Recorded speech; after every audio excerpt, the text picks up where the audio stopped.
then his mother goes to prison.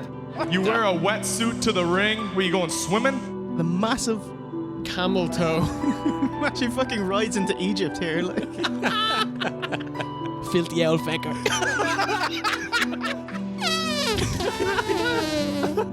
He puts a bag on and he goes, I'm a zombie. Yeah. Matt Bentley. Who the fuck is he? He sounds like Dracula with his arms crossed above his chest. So, Hayabusa.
Hello and welcome to OSW Review, the old school wrestling video podcast. Filmed in glorious grapple vision and encoded with blast processing, we chronologically critique wrestling storylines pay-per-view by pay-per-view.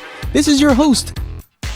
Oh shit, I just copy and pasted it from episode 60, WCW Super Brawl 6. It's like Anchorman. You can just write down whatever you want Jay to say. I'm Jay Hunter. This is your host, your boy, Jay Hunter, joined as ever with Mr. Rosie. I do. And V1. What's the story?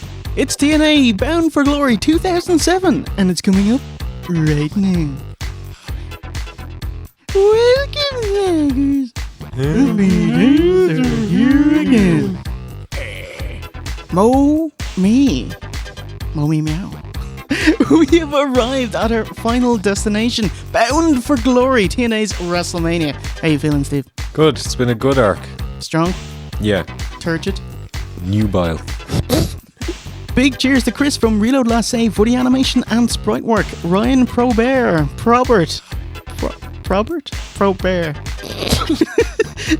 I should have asked him beforehand. Probert. For the awesome theme song, and also shout outs to Dynamite Scott and Carl at OSW Review Tunes. What's next for OSW? So this is our last video in the TNA arc. We're going to do some one-off videos before launching our new story arc next year. Awesome. If you want to support us and get the next episode out a bit quicker, watch some exclusive reviews and extras, buy us a pint and enroll at Nuggeru.com. nuggeru.oswreview.com. Nuggeru.oswreview.com. Excellent, Stephen. Oh, Steve, you're on Twitch. That's right. Twitch.tv/OSW Review. Oh, yeah. I know that one. Can you say right now I'm playing and then say different games and then I can splice in the right one? Okay. Well, right now I'm playing Resi 7. No, wait, that's the tone is bad. Resi 7, Evil Within, Outlast 2, and other great horror games. How are you going to put that bit in? Yeah, you could. Right now I'm playing other great horror games. Yes! Whoa, with all of our hot dogging and grandstanding out of the way, let's do it to it! Grammar, that is. Every athlete dreams of being the next Hulk Hogan. Opening video package. Everybody dreams about being the next Hulk Hogan. He's not in TNA! He wouldn't be coming for another 2.5 years. It's not so bad. He's the biggest star in history. Was he in WWE at this point? 2007, he's come and gone for Mr. America. Mr. America. What a great gimmick. Was that the right gay guy in the right place? Was that one? It was. Yeah. If you actually think that I was just the right guy, Bound for Glory, any one of them can.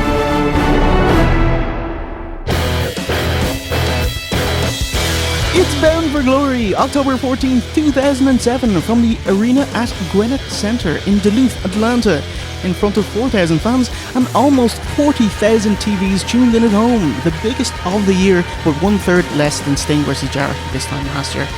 Stalwarts of the commentary desk are DW Don West doing play-by-play and analyst Iron Mike Tenay. They quickly mention the top beds before going straight into it. X gon' give it to ya! X gon' give it to you. Fuck, wait for you to get it on your own. X gon' deliver to you. Knock, knock, open up the door, it's real. With the non-stop pop out from stainless steel. Go hard getting busy. Our inaugural contest is an Ultimate X match. The build to this match was a whopper. A lot of pausing before. Yes. Week 1, Cornette announces Fight for the Right Battle Royal, the Knockouts Gauntlet match, and Ultimate X featuring LAX versus Triple X. Week 2, fucking nothing. Week 3, nothing. Week 4, a well-made promo video putting over this match. Ultimate X is the toughest match you're ever going to be in. It's great. Loads of moves, loads of ropes, loads of climbing. More ropes than ever. But they don't talk about any person who's in the match. But this match didn't need a feud because it was just like a number one contenders match, right? Yes. So they go up to each other as Bound for Glory. How do you do, sir? I believe we're out there wrestling tonight, eh? Triple X's Senshi and Elix Skipper, Daniels has his own match, versus LAX's Homicide and Hernandez. Triple X tries SmackDown versus Raw by immediately climbing the ropes to victory. Yeah. The old SmackDown versus Raw booking. I have the exact same thing written down here. I won't lie, I kind of marked out a bit. Yeah. I do love Fernando's nonchalant power. Effortless. He's just throwing lads around the place. It's great. Yes, agreed. The match kicks off super hot. Hernandez hits a shoulder block over the top rope, LAX wheelbarrow, bar hug into belly-to-belly overhead suplex. Senshi with a phenomenal forearm and combat kicks, but Hernandez has none of that and hoofs him across the ring. Awesome. Crowd are so loud chanting TNA. Mental. The number one contender for the tag team championship. That is the key. The winning team gets a shot. Hernandez is booked like a beast. Senshi tries rapid-fire palm thrusts and big head of steam off the ropes, gets shoulder blocked out of it. It was like the 100 hand slap, Jay. As done by Elvis. Homicide follows up with a tope to the outside. You'd expect in a match with 3 X Division wrestlers and 1 Hoss, Hernandez, that Triple X would concentrate on Homicide, because if they take out Homicide, sure, Hernandez isn't going to scale the X. And he doesn't for a while, but he eventually does. And it looks kind of funny because he's so big, he could just let go and there's like a 6-inch drop and he's back on the mat. It's like, no. So he actually gives it a go and he gets to the belt and just hangs there because For ages. and wait for his spot, Skipper drop kicking him off. Later on, he's had enough of that and he just eggs Homicide to climb up instead. At the turnbuckle, Elix fends off Homicide and scales the truss, but decides to big splash Hernandez in a massive spot. Look at Skipper, what is he doing? He's standing on the top. Oh my God, crossbody block. Both Skipper and Homicide scoot on the same upper rope and both come crashing down, must have hurt inside, as holy shit chants erupt. Homicide teases a Brett's rope Gringo killer, but it's quickly reversed, getting his feet tied in the ropes, and Senshi stomps his knee. He stomps the knee. Hey, sit up. As the World Warrior hits a Warrior's Way. That's a cool move, but it shatters kayfabe when you see someone sitting up and holding ropes and waiting for him to come down. This is also Del Rio's move, right? And people give out to him for doing it because it just looks bollocks. Like. Yes. Crackerjack to Senshi as himself and Homicide get into place for the final sequence. See Hernandez, he ripped off his tee and it's kind of trailing on the ground. A little tail.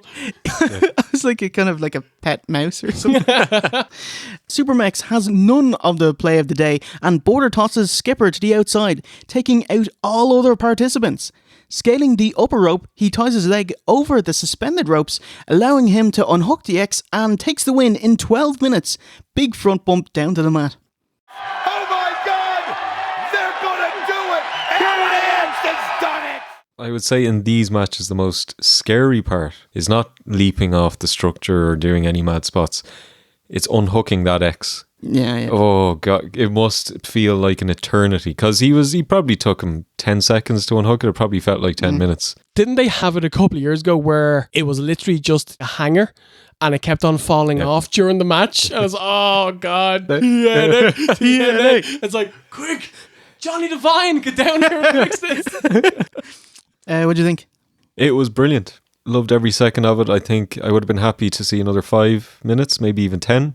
These two teams work great together. They're both awesome tag teams anyway. And you know, with the likes of Senshi, Skipper, there's going to be some amazing spot. And there was a couple of amazing spots. And yeah, like yourself, I was surprised that Hernandez was more the focal point of LAX. And he did a really awesome job. He did both the power stuff and the agile stuff. So big thumbs up.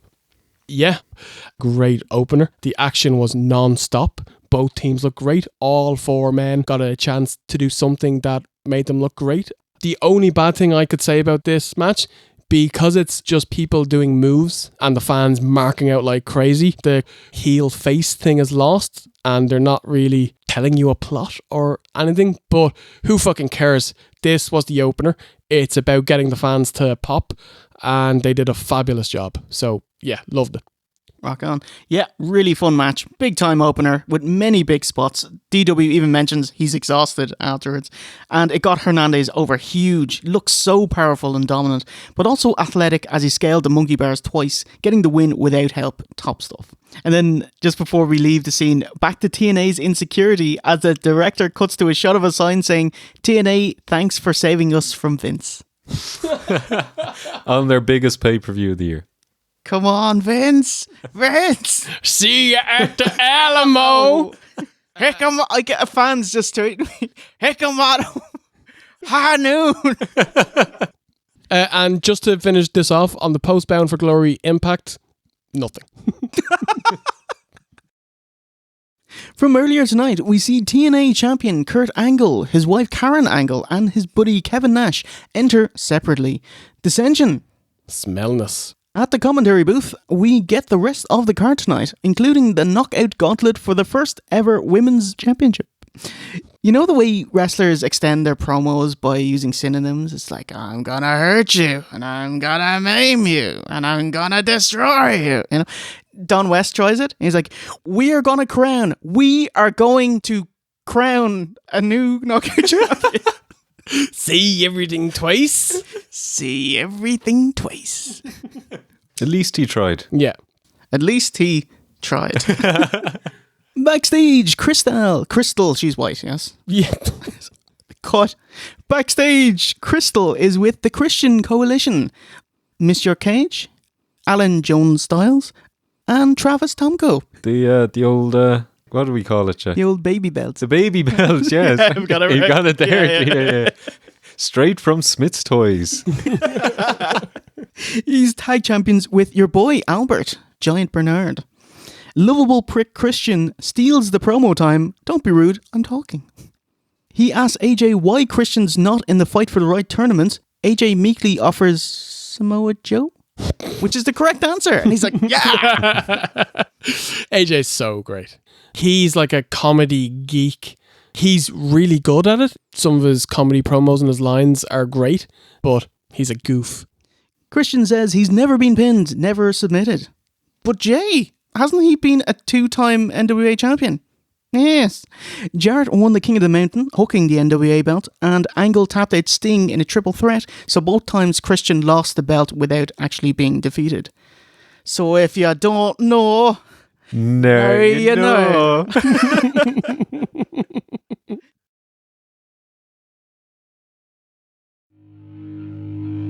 Kick it!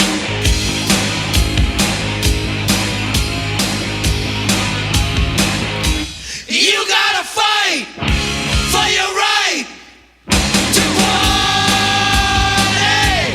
party! Our next contest You gotta fight! Man. Meow, meow. Because there's nothing on the line. It's ridiculous.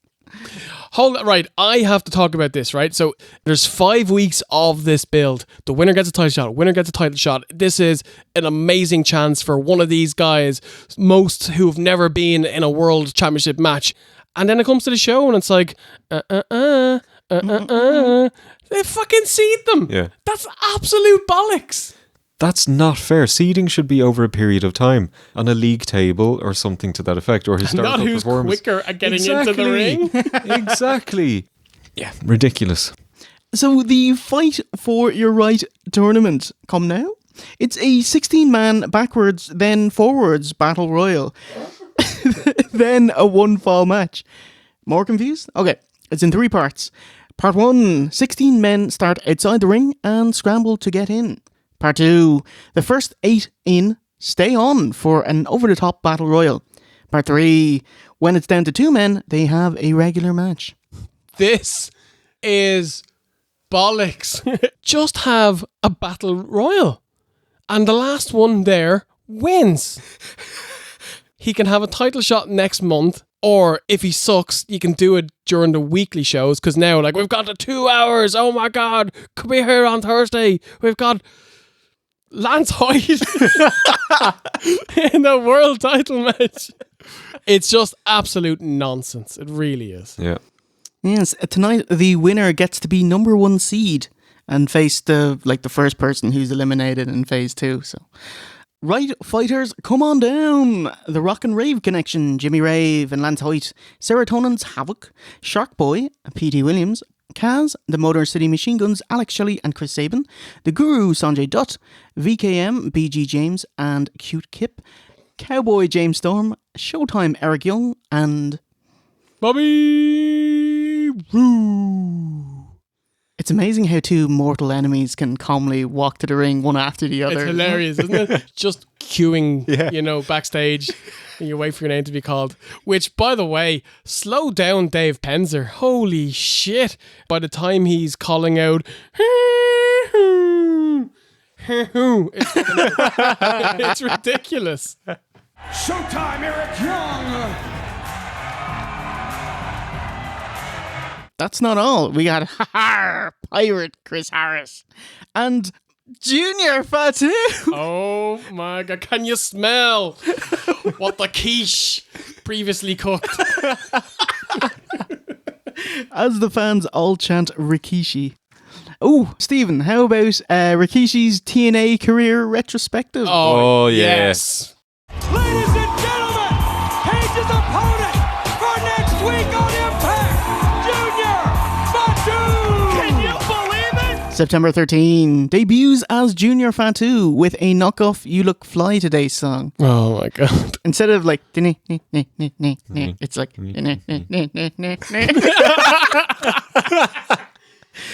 September 20th, Christian pinned him with a roll-up. How about that? I was shocked. Guaranteed, he went backstage like, right, that's my loss gone. I'm going over, brother. Christian and AJ paid for it, and both were stink-faced. Now called Bootylicious. Would they not get sued over that? Isn't that like a Destiny's Child song? I think it has to stay within your own domain. So as long as she didn't come to TNA. Oh, Jared, can you handle this? Christian, can you handle this? Junior, can you handle this? I don't think you can handle this. Brilliant. October 4th, 2-hour Impact premiere. Wins in an 8-man tag with Joe and LAX. Stink facing Chris Daniels. October 12th, loses in a 6-man against Dudley's and Kurt. And he says there wasn't this much drama in the WWE. Bound for Glory tonight. He did get the stink face, Lance Hoyt. And his last match was the Impact afterwards, October 19th, where he beat Rick Rude, or Robert Roode, or whatever that jabroni's name is. And that's that. TNA didn't want to pay him what he wanted, and weren't happy with his attitude, and weren't happy with his performance. After that promo, that's like, you are fucking done, mate. It's a slap in the fucking face. So what a whirlwind month that was, like 35 Whoa. days or something. Yeah. To be fair to him, he hasn't put on any weight since his WWE days. I don't know. I'd like to see a side-by-side comparison. The old moobs are... What do you think? It's close. I'm not going to put up a thing. Ding, ding, ding. Part 1. The lads brawl outside the ring as we see 4 refs in the ring. Weird sight to make the call on who the first 8 to make it in are. Fucking hell. Rikishi, no thanks. As he just skips this part, gets in. Yeah. Fucking hell. Yeah. So the whole concept of having to get into the ring, just jump quick like the big quiche did.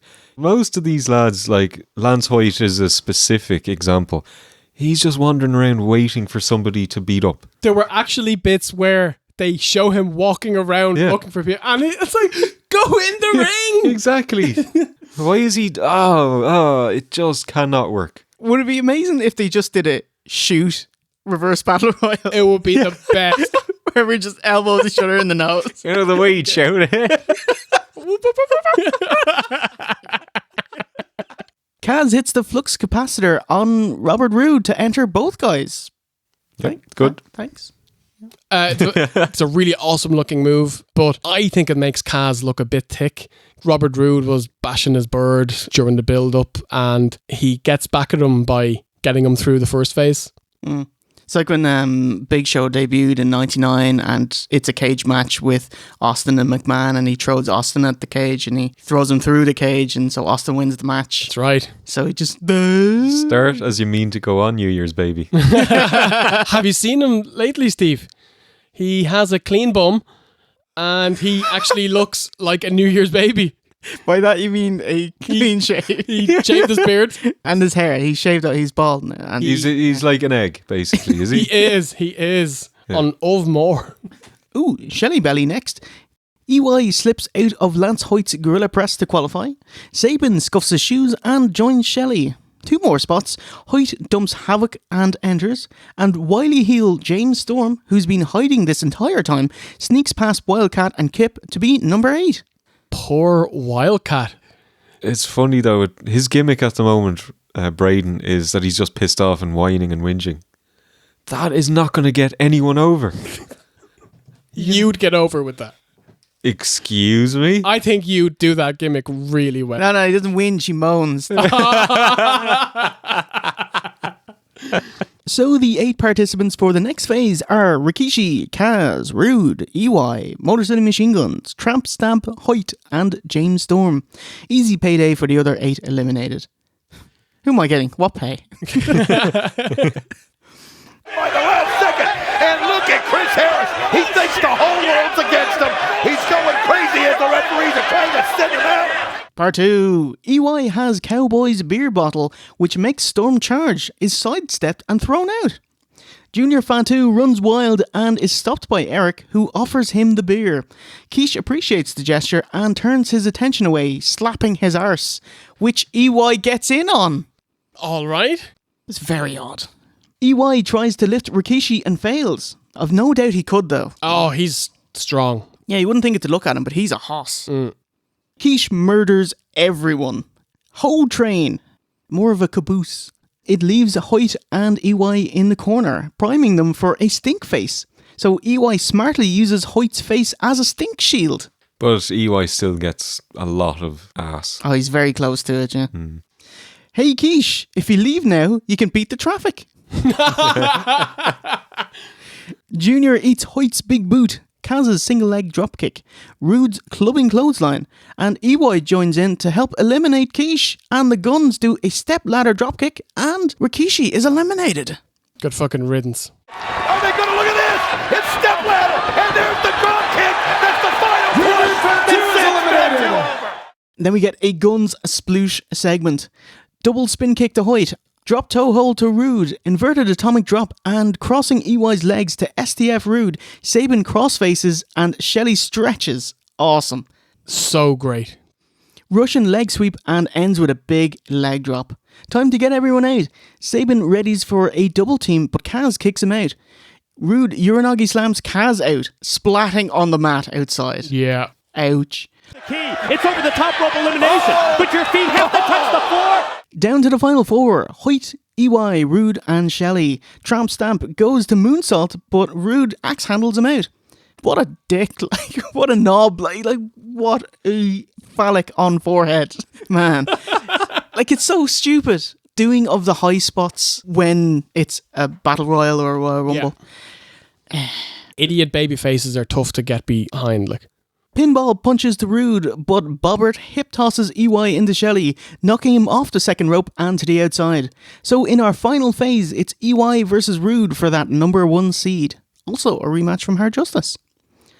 Part 3, EY does a pin attempt, followed by a pin attempt. And what's this? A pin attempt! And it's successful! It's the last thing he'd be expecting. In 11:51 Showtime, Eric Young is the number 1 seed. Yeah, it was shit. The gun spot was pretty cool. Outside of that waste of, 10 minutes? Nothing of interest here. I agree with most of this. I'll talk about what I did like. The guns looked fucking brilliant in this match. They had like a 30-40 second couple of double team moves.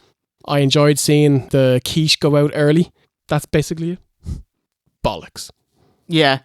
I enjoy scrambles. I enjoy battle royals. I enjoy single matches.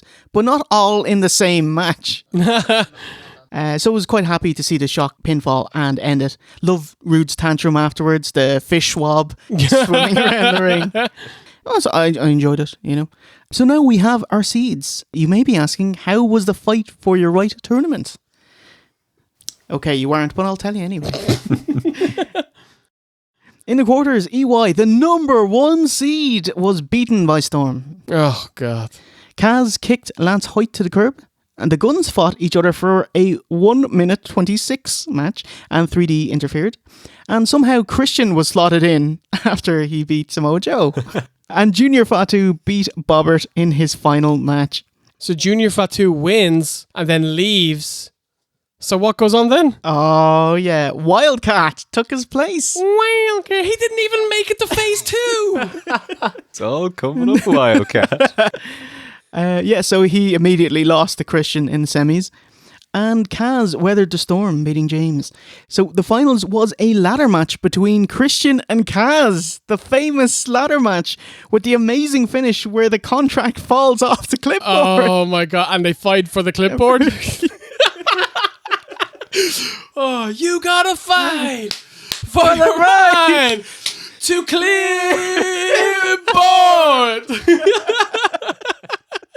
Yes. So Kaz got the title match.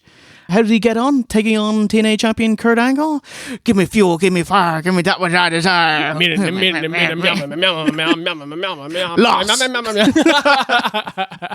But versus Kurt Angle had a great match. Kurt Angle always puts him on his head and then rolls him around. 1, 2. Oh, God, he just held him down for the 3 count. On the post Bound for Glory Impact, Kaz cuts a backstage promo.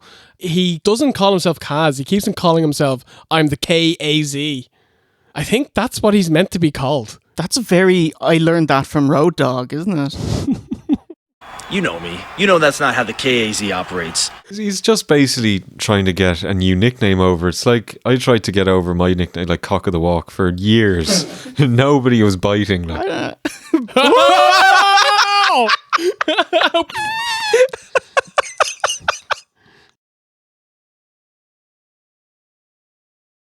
Who's bad? Who's bad? The TNA Tag Team Champions, Adam Jones and Ronnie True Killers. What you think? Backstage, Truth and Pac shuck and jive. Ask if Fat Back Greasy veer away from Pacman actually wrestling by big-upping another guy who takes inspiration from Apollo Creed and Clubber Lang, a man called Consequences Creed. And you can also see the wheels turning for the tag team name Truth and Consequences. Pacman, you're not wrestling anymore, I believe. Well, you never wrestled to begin with. So. It's ridiculous. The TNA Tag Team Champion, Pacman. It's amazing, isn't it? The build-up to this match is all Pacman Jones is the tag champion. He's going to defend his titles. Did they get into trouble for this fucking swerve? Like, Nobody bought the show. Yeah, I just find it really cheeky. And this is the second match in a row where they've misled the fans for 5 weeks. Multiple felon Pacman asks where... What an intro. Asks where Gainesville is. He should know it's less than an hour's drive from Atlanta. Cheers. Out of nowhere, Karen Angle starts loudly talking and the camera goes to find the Angles arguing. Yeah, what's the story with that? It's very dynamic, isn't it? Oh my God. How else are we going to end this promo? Quick, do something. To be fair to him, it was much better than his last one. The Angles were a train wreck at the time, or more accurately, a car wreck. 2 weeks before the show, Kurt was arrested for DUI and careless driving as he swerved and almost hit a woman when leaving a restaurant. He was acquitted as he refused a field sobriety test, so they brought him to a hospital where he refused a blood test. Wow. So they just took his license away for a year instead. Okay. And so his lawyers can say, you can't prove anything. He didn't take a test. You can. Where's the results? Where's the blood? Yeah, yeah. When the cops found him, he had pills in his mouth. Oh, but they're anti-inflammatories, so we're okay. Ooh. Allegedly. Karen was on thin ice as well as she made a drunken fool of herself at a Spike TV party. Oh. I think she's done that more than once as well. This sounds familiar. Supposed dissension between the Angles before title match. Real sussy. Fool me once, fool me twice. Fool me chicken soup with rice.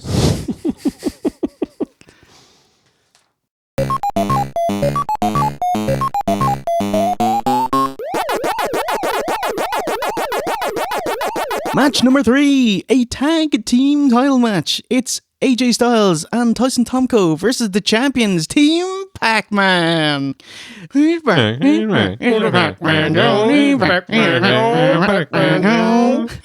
Now, you may be wondering how Pacman could be a tag champion because he contractually can't wrestle.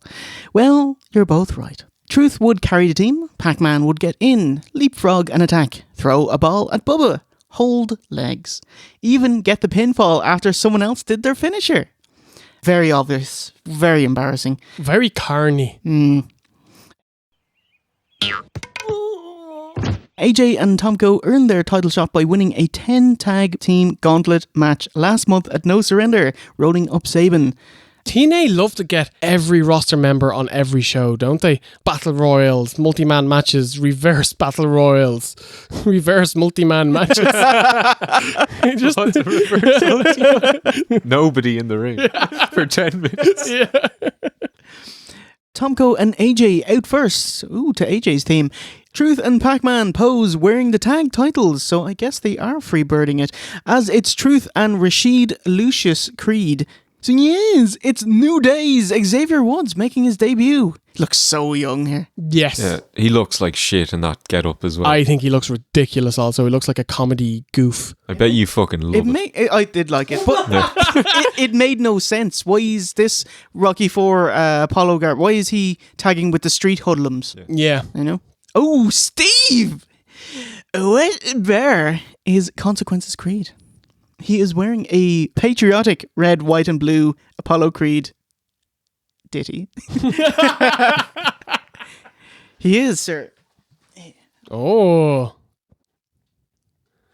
Furiously scrolling through pictures there. I'm glad you said scrolling. He is a red, white and blue mix pack of M&Ms. Oh. He even has the fucking hat, the Uncle Sam hat. White M&Ms, that sounds this exactly the same as every other M&M, but you know. Yeah. No longer a wrestler, Pacman is eligible for his manager's license and stays at ringside. Did you know he bought 1,500 tickets to Bound for Glory to give away to Fulton County, Georgia students as a reward for good grades / conduct? Good stuff. Pacman did? Yeah. What's the angle here, Jay? It means it takes the pressure off TNA selling 4,000 tickets.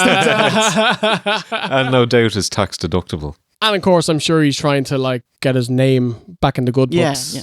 Xavier Woods and AJ Styles kick off. No better wrestler to be in the ring with to make you look great. Creed with a corner stinger forearm, breaks on hip knee, forward flip into clothesline. Creed with a leapfrog, AJ leapfrog, and gorgeous Styles dropkick. Step ladder jump and elbow drop to AJ. I like it. You know, also like when AJ Styles hit that drop kick and marked out to himself, he just turns around, does his pose, and is like, yeah, I fucking nailed that. That was amazing. AJ, it was, mate. Creed bumps into Tomko, aka Mr. Serious, as TNA calls him, and Wood bows out, tagging Truth in. Man, Ron Killings, he's so athletic, really impressive. Yeah. High elevation top rope dropkick, flying forearm with incredible spin flourish, cartwheel evasion, or evasion. Split and outside heel kick. AJ tries a pump handle and Truth fits in a rotation, taking the knee on his stomach. He's so awesome to watch as a wrestler. He's like nothing else. His style is unique. And he cuts good promos as well. He could have been higher on the card in this company and in WWE, but he's good at comedy, so therefore he's comedy for life. Yes. And that's it. Everyone's going in and out. Such fast-paced action. The dynamic is a similar setup to the opener XXX vs LAX with 3 high flyers and a strongman in Tomko. Tyson with a gorilla press fall-away slam, but is low-bridged by Pacman. Tomko's going to take it out on Creed, but Truth flattens both with a tope. Not to be outdone, AJ does a perfect springboard somersault, taking out the 3. Springboard shooting star press. Awesome. Here comes AJ off the top. Oh my God, you've got to be kidding me. Time for the finish. Pacman gets to the apron with his wads of cash. Styles grabs it, but is schoolboyed, throwing the money up in the air and making it rain. Earl Hebner, instead of counting the fall, starts pocketing the cash. I laughed out loud seeing that. That was amazing. It's my favourite part of this match. It's fucking great. Pacman gives out to him, but Earl has absolutely none of it. He was like, what are you fucking saying? That's my money. TNA has to reference the shooting incident, picking up the bucks like a dancer in a club. Oh my God. Picking up the bucks like a dancer in a club. Phenomenal forearm, then their double team finisher, the Tornado Plex, an aided snap swinging neckbreaker, 1, 2, 3, and an 848, your new TNA World Tag Team Champions, Tomko and AJ. Fuck off, Pacman. Yep, he's lost the tag belts. Truth has a new partner. He's appeared at TNA's WrestleMania. So you're free to fuck off, sir. Yeah. And fuck off he does. Excellent. Yeah, really fun match. Definitely made the right decision not having Pacman in it. His interference was minimal and effective because we got the great Hebner spot, so it was fine. But overall, yeah, AJ's awesome. Truth is awesome. Creed is not bad. Tomko's okay, but still really fun match. Few nice spots, a bit of comedy, and the right team won. Are you sad to see him go, Steve? Pacman. He's for gone. The purposes of OSW review. He's Pacman Jones. For the purposes of OSW review, it doesn't matter because we're done with this story arc. At the time, I didn't care, but nostalgia, yeah, he was pretty awesome for the purposes of OSW review. Yeah. The follow-up to this wasn't much. Cornette and TNA were in the ring, and they had all the belts. AJ and Tomko come out to collect their belts. AJ grabs the mic and thanks Ivan Drago for killing Apollo Creed, Nintendo, the DS, and Pokemon Diamond because it's awesome. And then that's it. I just had to talk about that. I love AJ. And not Pokemon Pearl. Interesting. Just Diamond, yeah. What a heel, you know. Did Pacman keep his nose clean after TNA? Oh. What all these good deeds he's doing, you know? For the strip club shooting, he was suspended by the Tennessee Titans. The Cowboys snapped him up in 2008. The same year, he was accused of hitting another woman at a strip club. Oh my God. And in 2010, signed with the Cincinnati Bengals, where he still is today. In January 2017, he was arrested for many things, including assault and harassment, and was jailed for 2 days for obstructing a police officer and served a 1-match suspension. So take that. Fucking lightly. Oh my God, got away with that, didn't he? What's this cunt doing going to strip clubs causing trouble? Because in the backstage promo before the match tonight, he thanks his wife and kids. Stop doing this. Grow up. Baby girl, big mama, Pacman Jones is coming home. Or if you're going to go to strip clubs, keep it on the down low, buddy, yeah? He couldn't have made more of a noise being in a strip club. Like, imagine if he's trying to keep that from his wife. It's like, oh, it's on TV. I was at a strip club. I haven't been to strip club since that incident, you know. I live and I learn, you know. I liked it, the strip club. Yeah, so that's it. A farty finish to Pacman phones.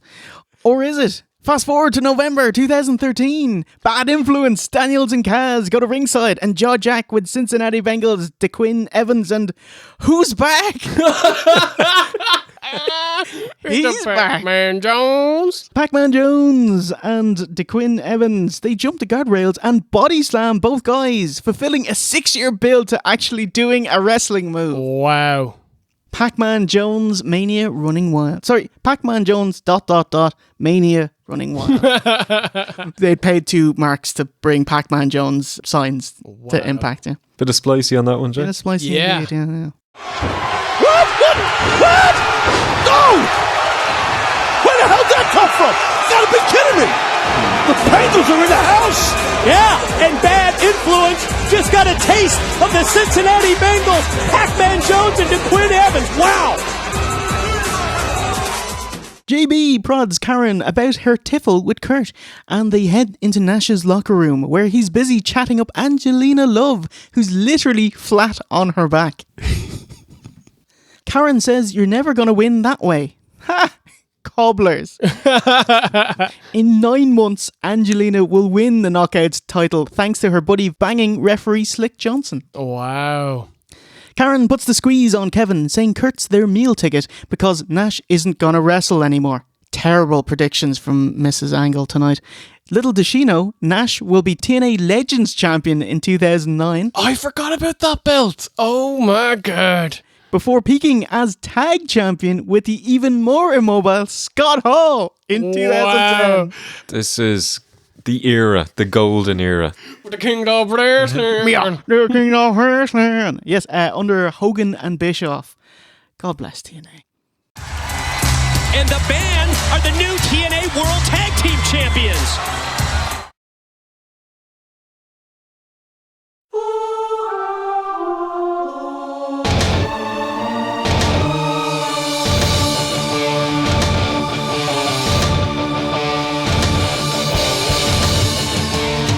Our next contest is for the X Division title.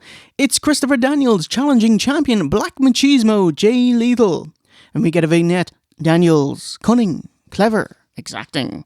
Machismo, toughness, courage, heart. And by your powers combined. They are Captain Planet.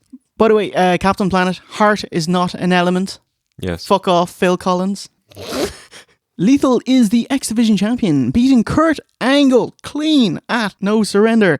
Lethal gonna tap, no roll through. 2, 1, Ooh, yeah.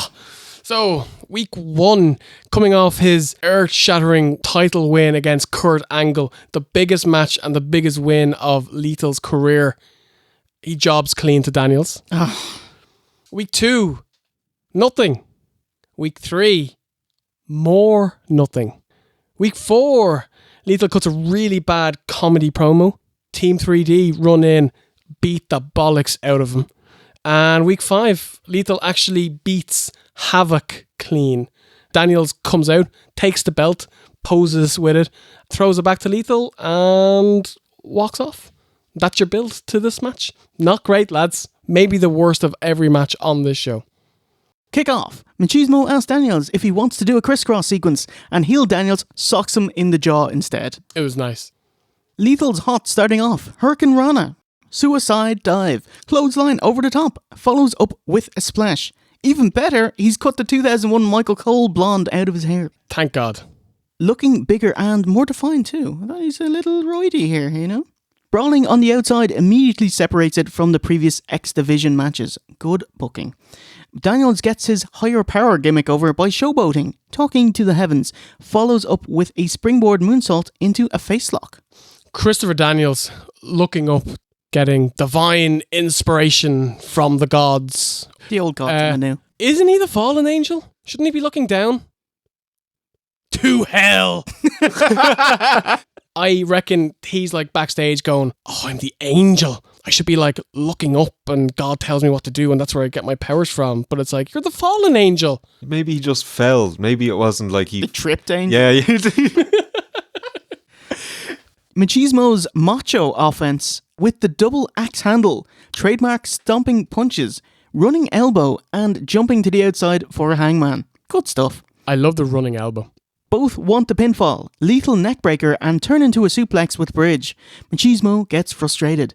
Daniels' Angel's Wings is countered and takes a faceplant, but immediately catches lethal springboard, turning it into a running Death Valley driver. Awesome. It was really great. And look at that! That's what I'm talking about! What a move! Best moonsault ever. Can't get a 3, and now Daniels gets frustrated. The two counter and stalemate until Lethal hits a high-angle overhead suplex and the crowd flip out, chanting TNA. Time for the finish. The two start wailing on each other and Lethal hits the Super Freeze and Shatter, aka the Lethal Combination, doubly lethal as it's from the second rope. And, of course, that seals it. 1, 2, 3. Lethal retains the X Division Championship after 11:02 in a hotly contested matchup. These two are so smooth together. Good stuff. Yeah, we're spoilt in this era with these kind of matches. Technically proficient, exciting, ticks all the boxes. Absolutely. Huge Daniels fan. Yeah. He's such a good vet. He can have a good match with everyone. He doesn't do anything really flashy or fancy. Just good, solid wrestling. Makes people look great. And Lethal is awesome. And the Lethal combination from Brett's rope was fucking fabulous. Timed to perfection. Looked gorgeous. Thumbs up. Excellent. That's why Lethal keeps the gold. To the back, Crystal with the Steiner brothers. Scott Steiner cuts another one of his legendary promos. He's quizzical why 3D would want to face the Steiners in a table match because... Tonight, we're going to beat you at your own game. And after it's all said and done, you're going to be taking splinters out of your fat asses all night long because you got some fat asses. The only chance you have no chance, but you had a chance, is if you can run lickety-split. Because you can't run because you got some fat asses. And after it's done, we're going to have a tailgate party for all my freaks out there in Atlanta, Georgia. Yes, afterwards they're going to be taking splinters out of their fat asses. It's amazing. It's powerful. Oh my God. Should be always a job for Scott Steiner. Cut a promo every week. Absolutely. It's such a shame that he's burnt his bridges with the WWE by like slandering Triple H and his wife. I want him in WWE. I want him so badly to cut these promos, put him on NXT and let him just bury people. Which is the wrong thing to do, but I want it. Yeah. Let me have it.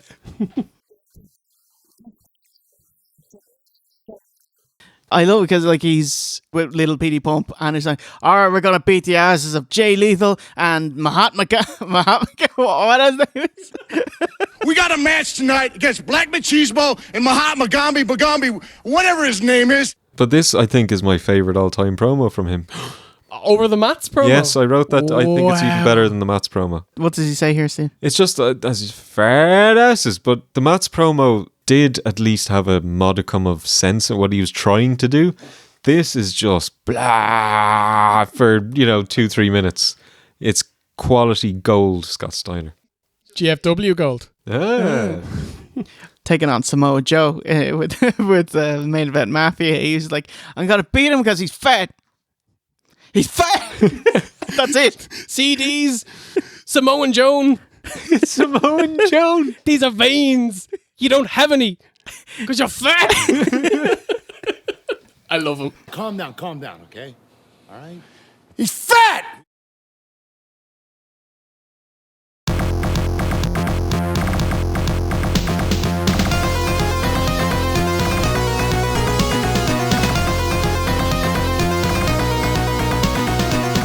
Match number 5 is the Steiner brothers versus the Dudley boys. Building off Hard Justice, we get the return bout tonight. What's the vig? The Dudleys want to add beating the Steiners to their resume, and the Steiners are still hot about their beatdown and want to beat Team 3D at their own game, a tables match. Scott calls them bingo hall champions, fat pigs, and they're going to roast the fattest pigs at Bound for Glory. To which Bubba says, "You call us fat pigs? Your mother is a fat pig." It's not great. Yeah. No, it's really not. Adding fuel to the fire, the Dudleys smashed a chair into another chair, into Scott's throat. Vicious. Yeah. Freeze frame, the chair was on his chest. Whew. It's a 2 out of 3 tables match. To win, put each opponent through a table. The Steiners enter, then the Dudleys. Immediate brawl to the outside. Scott gets a fan's beer and douses Bubba. Oh, see, how do you feel about that? Brought back some good memories, Jay. TNA house show Manchester, I had a beer. Bubba took the beer, did a bit of a drinky and spit it, and it was pretty cool. Met him again in Dublin a couple of years later. Wanted nothing to do with me. He's dodging it, was he? Cheeky prick. Short stop and deep drop suplex by Scotty, and the Steiners do their tag dog pose. So nice of them to turn to multiple sides so more people can get the photo shot. That was awesome. Team 3D demand more brawling on the outside. Okay. Freakzilla makes the best of it by taking the fan's other beer. Was it the same fan? Yeah, because your man had 2 beers with him. Like, something tells me that this was a planned spot. Maybe. He douses Devon this time. Must be so manky to wrestle while sticky with beer. I actually asked on Twitter, and our bra Matt Kenway tells us it's horrible if it gets in your eyes, smells the whole time, and you're pretty sticky during it. Sweat makes it worse somehow. Bubba asks for a timeout and gets a bird for a response. He's like, yeah. And Scotty's like, bam. That was great. Then takes an anti-gravity bump over the railing. It's hilarious.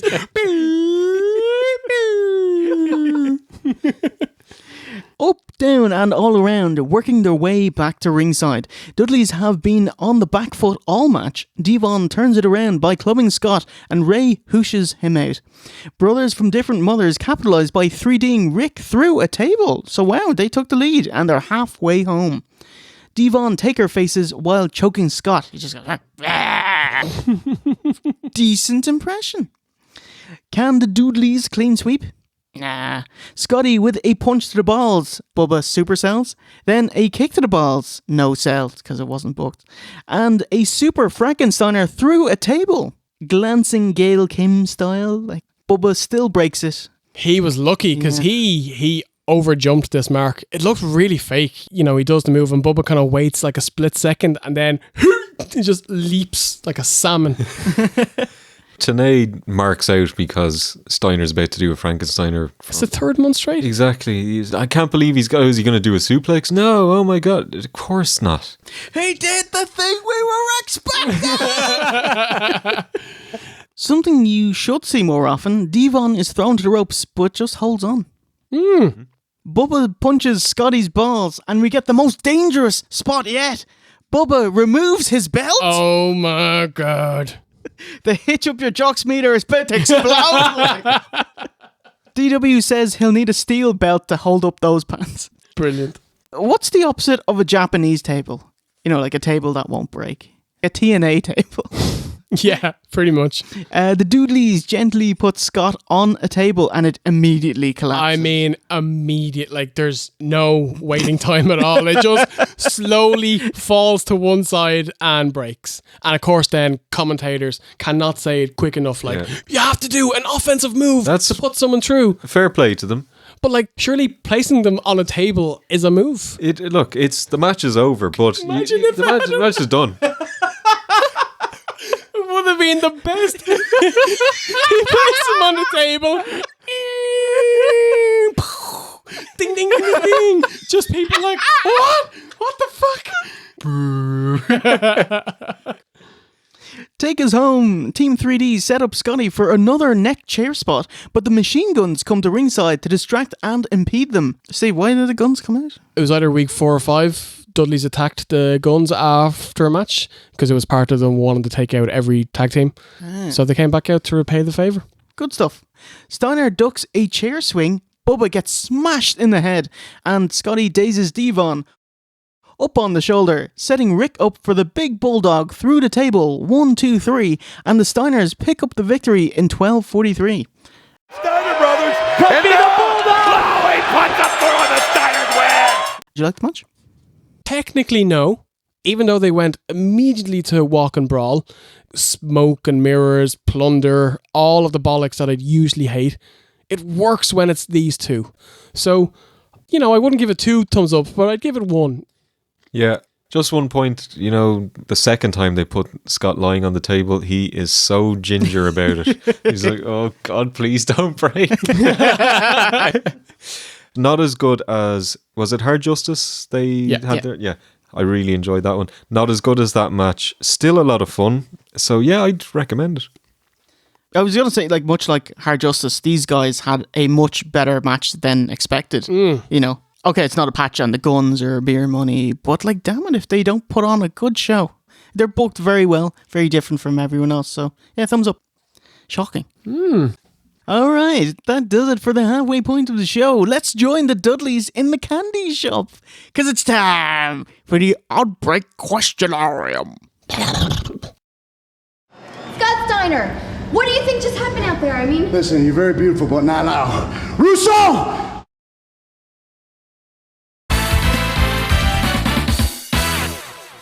Jockswatch. Oh my God! Oh my God. Easy. I watched this match 3 times. Oh my God. So the first time was to watch the match and take notes. Second time was to see how many times he fixed his jocks. I was so sad with how few times he fixed his jocks that I went back to see if he was like fiddling with other bits of his clothes. T-shirt fixing. So, combined T-shirt and jocks fixing. What is your number? When I'm in this ring, I'm in control. And when I make this ring, I'm still in control. This is TracFone, nationwide prepaid cellular, with no contracts and no age limits. And at a price everyone can afford. Cellular as low as $7.99 and a Nokia 918 phone starting at $19.99 after a $30 mail-in rebate. Hey, Mom, nobody beats me, and nobody beats TracFone. TracFone, find it anywhere, use it everywhere. If you're adding both together, it's going to be more. Give me 10. I'd go with 9. Okay. Combined 12 times. Wow. 9 times he fixed his T-shirt. Lots of like, you know, this, pulling the neck, pulling it back. He put his arm fat back in once under his cut out sleeves. Bubba, every time I watch one of your matches, this is what I'm doing from now on. Awesome. Yes.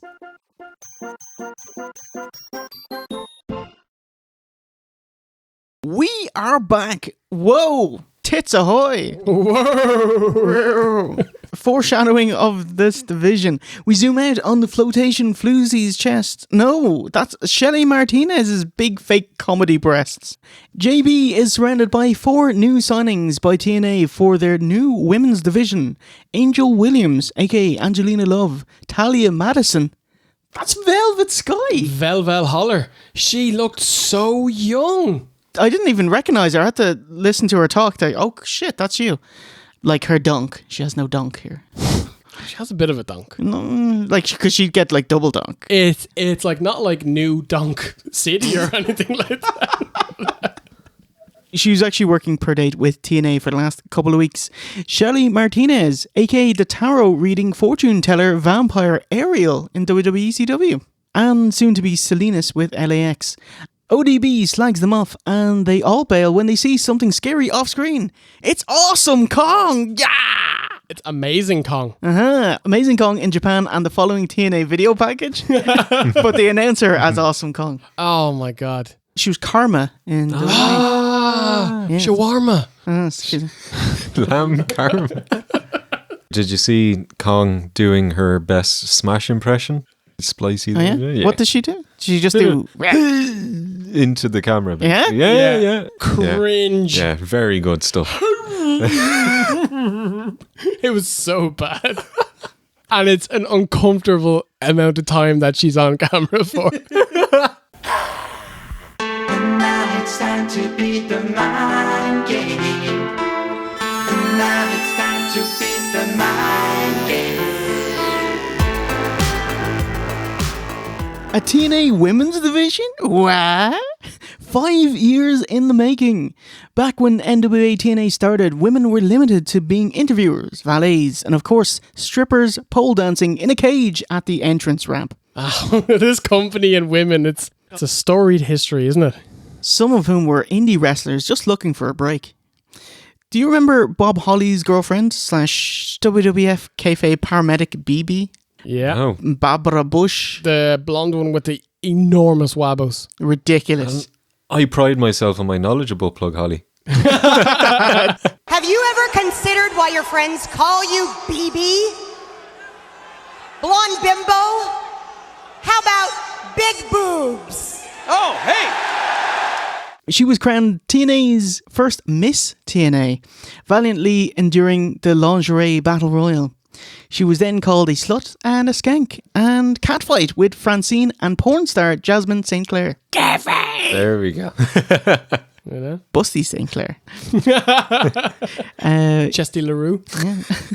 So, geez, WWF, Bob Holly's girlfriend they hire. So when I say TNA hire any old sod from WWE, that included Paulina, one of the failed Tough Enough Season 1 contestants. I do not remember this. Please, Splicey. Tomorrow we get the day off and that'll be a 3-day weekend. She had to quit because of like injury or something? Yes, I do remember her. That and, talent injured. TNA never really rose above it, featuring an all-woman faction called Bitch Slap, featuring Nurse Veronica, Tracy Brooks, cheerleader Valentina, and Trinity. They dipped a toe, briefly recognising NWA's women's title, but the Leilani Kai Madison match only made the pre-show. So, women in TNA were just Russo-booked eye candy, but by 2005 they started turning the wheels towards an actual athletic division. As in general, women's segments were amongst the highest rated segments on Impact week after week, and launched it proper in 2007 with the Gail Kim Miss Jackie feud and also Christy Hemme versus the Voodoo Queen. So tonight they're pulling the trigger and crowning their inaugural TNA Women's Champion. Nice. Our next conquest is the KO Gauntlet Battle Royal. A 10-woman Royal Rumble entrance every 60 seconds, and when you get down to the final two, it becomes a singles match. Of course it does. It's fucking Russo booking it. He can't just have someone win a battle royal. First out is the CEO, Chief Executive Offender of Robert Roode Inc., Miss Brooks. Ought to see her wrestle. She's more a valet and would become the Knockouts ref / commissioner. Kind of foreshadows that by wearing red and white stripes. Honestly, she was better in the ring than I thought she was going to be. Yes. She kicks off with the pride of Tennessee, Jackie Moore, who Jarrett struts to the ring. Yeah. And playing off Lockdown where she wore the red and black, she's wearing yellow and black. So lads, what Teletubby is Jackie Moore? By the way, I don't know who the yellow one is. Lala, but... That was fucking quick, Steve. It was way too quick. Well, in fact, my sister's friend was Lala, so there you go. The actual Lala? Yeah. Are you serious? Wow. Or do you mean she was drunk all the time? Do you know anything more about it? Like, did she enjoy the job? Or? I'd never asked for details. Were all the Teletubbies riding like mad backstage? With the suits on or off? Whatever takes your fancy. I assume that the port. They have one in their crotch as well. Kick off. Jackie no-sells a big kick and responds with a German suplex. Just in time for Shelly Martinez. Lots of attitude, sex appeal. How come you never made it?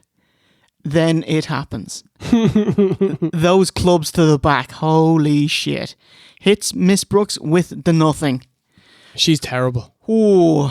Like, we actually asked the same question at December to Dismember. Why weren't you hired? And she shows you why. Yeah. Although she does take a giant whoopsie well. Number 3. Rawr, it's Awesome Kong. I love her Symphony No. 5 Toto Godzilla theme. From Tokyo, 6 feet 1 inches tall, weighing 272 and 3/8 pounds, Awesome Kong! Backfist to Martinez. She's gone, whilst Jackie dumps Brooks out. Next in is ODB. She hot dogs at ringside, not wanting to enter, as Kong hits the implant buster on Miss Jackie and hoofs her out. Kong is being booked so strong here, allowing and no selling forearms. De nada. Choke bomb to 1 dirty as Angelina jumps in and Yoda's Kong. She's snapped off. Ouch. It's like, that is why you fail. Society bugs. Is that's her song, Christy Hemme song. Is that like her box is the social place to be?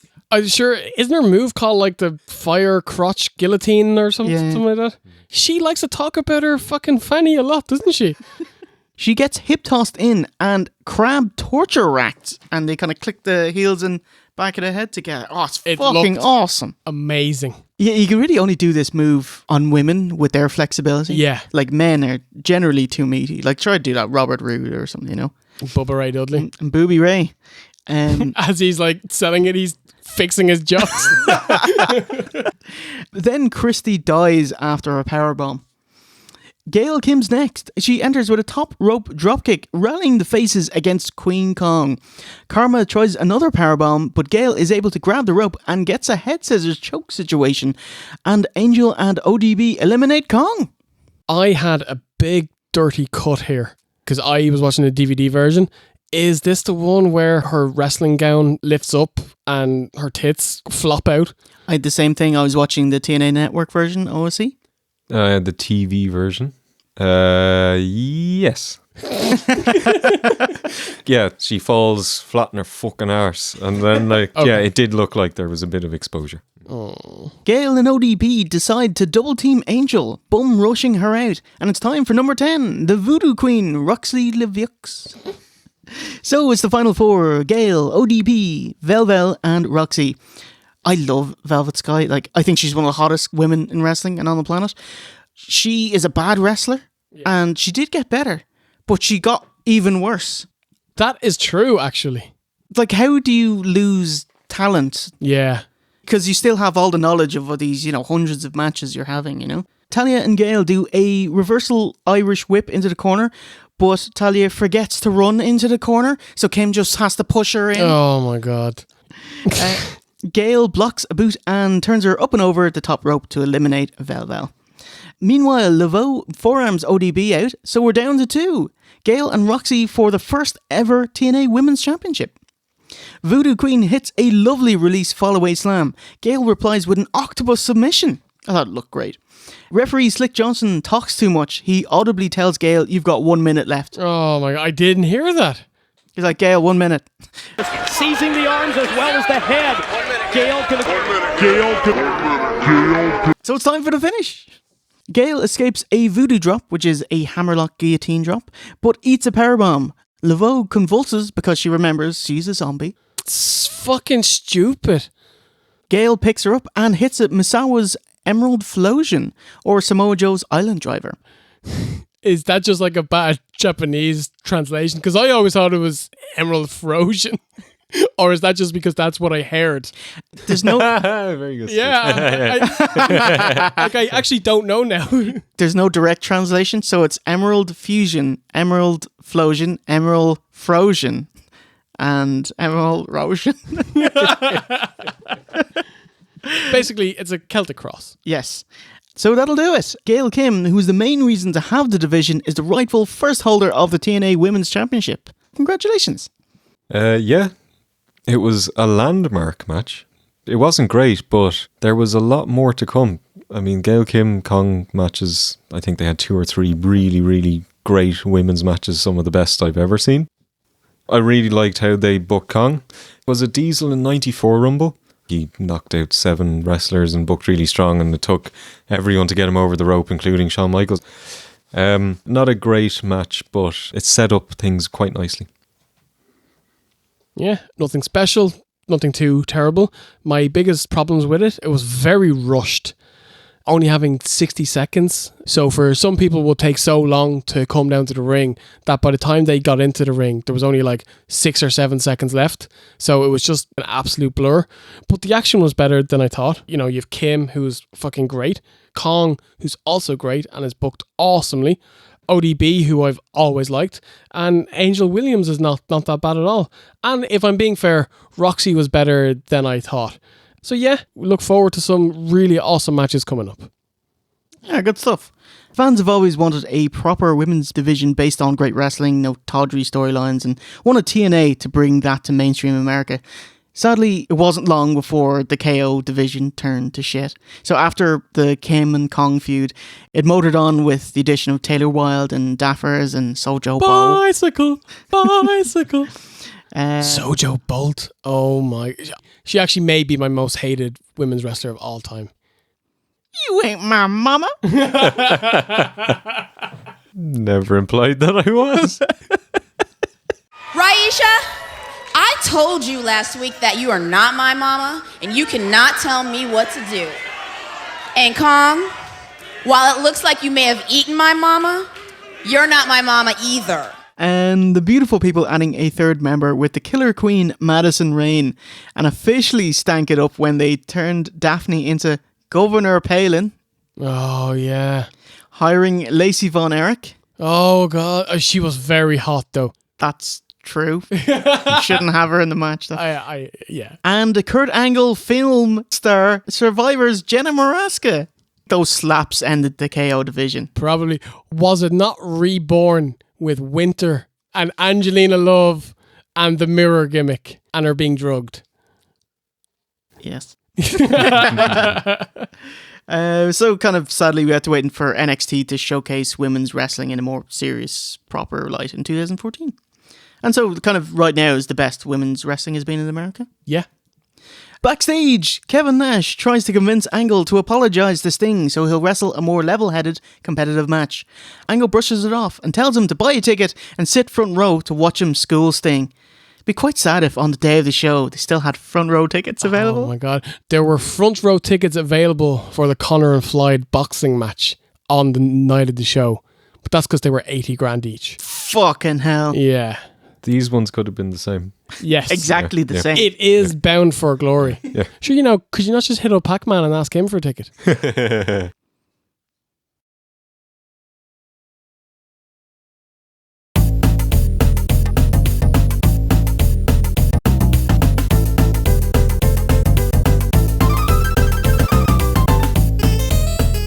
Match number 7, it's Christian Cage versus Samoa Joe with Special Enforcer, OC's boy.